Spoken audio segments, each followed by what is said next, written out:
એમ નહીં, આ રજવાડામાં કોણ છો એમ? ઠેક હું રાજાનો પ્રધાન છું.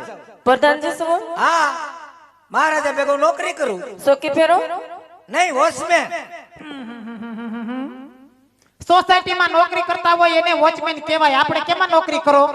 રજવાડામાં. તો રજવાડામાં નોકરી કરતા હોય તો એમ કહેવાય રજવાડાના પ્રધાનજી છો એ. આ હું રાજાનો પ્રધાન છું. હા. મહારાજા છે ને ગેટ ઉપર રથ લઈને નીકળે એટલે હું એને સેલ્યુટ કરું. કેવી રીતે? બસ જાગતે રહો. તો તમને પણ જાજા કરીને જય શ્રી કૃષ્ણ. તમને પણ જાજા કરીને જય શ્રી કૃષ્ણ. આ કોણ છે? લ્યો. ઓળખતો નથી ને વાતો શું કરવા માંડ્યો છો? લગ્નમાં તો ઘણાય માણસો હોય. ત્યાં ઘણાય માણામાં નામે તને કઈ ફેર નથી દેખાતો? કોણ છે? ઈ પતુના સાસુમાં છે. હગા. તે હગા જ હોય ને.